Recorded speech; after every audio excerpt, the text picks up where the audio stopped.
Hello friends, मेरा नाम है योगेश और आप देख रहे हैं इंग्लिश इंजन YMTS।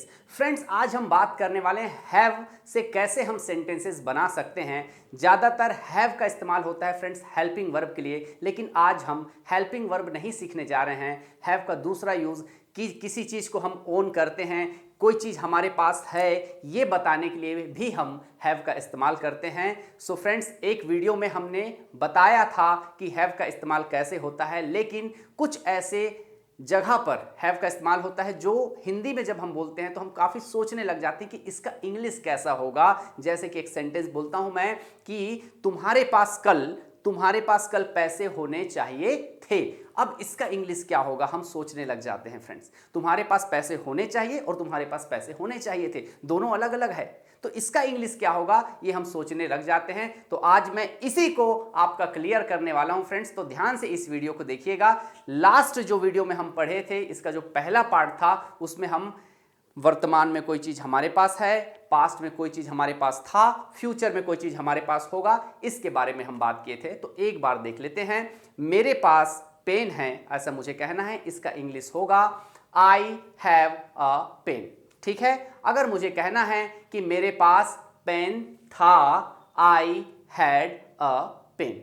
और मुझे कहना है कि मेरे पास फ्यूचर में, भविष्य में पेन होगा, तो मैं कहूँगा I will have a pen. यहाँ तक समझ आता है। लेकिन अब इसका इस्तेमाल थोड़ा और एडवांस तरीके से हम करते हैं। जैसे किसी सिचुएशन में किसी को हम कहते हैं कि बेटा आप क्लास में हो, तुम्हारे पास पेन होना चाहिए, तुम्हारे पास पुस्तकें होनी चाहिए, ऐसा हम कहेंगे। और इससे और ज़्यादा एडवांस में जाएं तो मान लीजिए कोई व्यक्ति कुछ दिन पहले हमारे क्लास में आया था और उसके पास ना कॉपी था ना पेन था। जब वो दोबारा हमारे पास आता है तो हम बोलेंगे जिस दिन तुम क्लास में आए थे ना, उस दिन तुम्हारे पास पेन नहीं था, तुम्हारे पास कॉपी नहीं था, तुम्हारे पास पेन और कॉपी होनी चाहिए थी।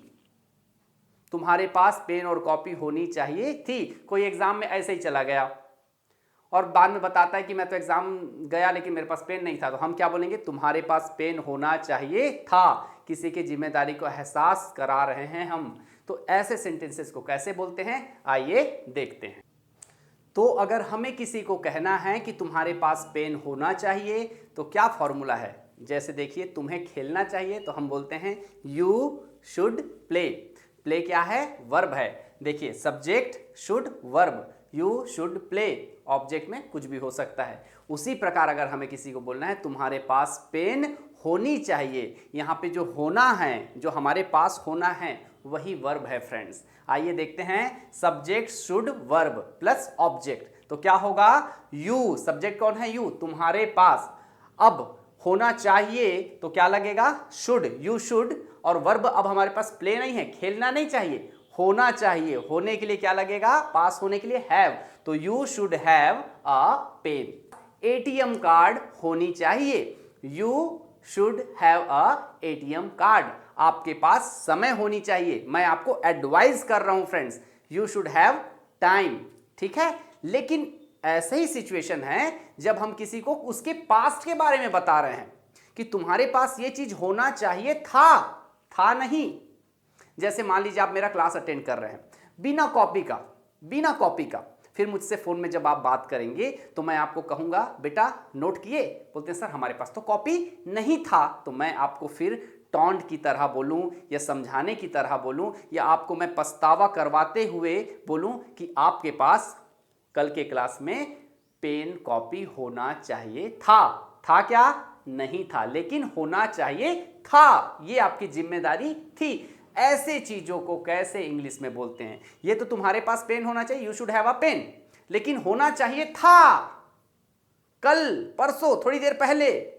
तो उसके लिए फॉर्मूला याद रखिए, सब्जेक्ट फिर शुड हैव, फिर वर्ब का third form plus object. Normal sentence में समझ आता है, इसमें कंफ्यूज हो जाते हैं। तो आइए देखते हैं। सब्जेक्ट क्या है, सब्जेक्ट यू, शुड हैव एक साथ लिख दो, यू शुड हैव, ये आपका मॉडल वर्ब हो गया, समझ लीजिए, यू शुड हैव। ठीक है। अब वर्ब का थर्ड फॉर्म क्या होगा, वर्ब क्या था बेटा, इसमें वर्ब हैव था, पास होना।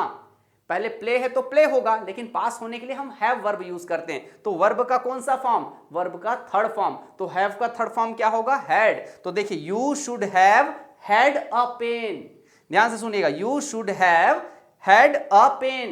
कई बार हम सोचने लग जाते हैं यार हैव भी है हैड भी, हम कंफ्यूज हो जाते हैं, ऐसे कैसे होगा? तो समझिए ये शुड हैव जुड़ा हुआ है। कभी भी जब हम पास्ट के बारे में बात करते हैं तो ऐसे ही बोलते हैं, तुम्हें खेलना चाहिए था, यू शुड हैव, प्ले का थर्ड फॉर्म प्लेड। उसी प्रकार से तुम्हारे पास पेन होना चाहिए था, यू शुड हैव का थर्ड फॉर्म हैड, तो you should have had a pen. एक सेंटेंस आप बनाइए, तुम्हारे पास बाइक होना चाहिए था, कल तुम्हारे पास बाइक होना चाहिए था। बोलिए यू शुड हैव, साथ में बोलिए you should have had a bike.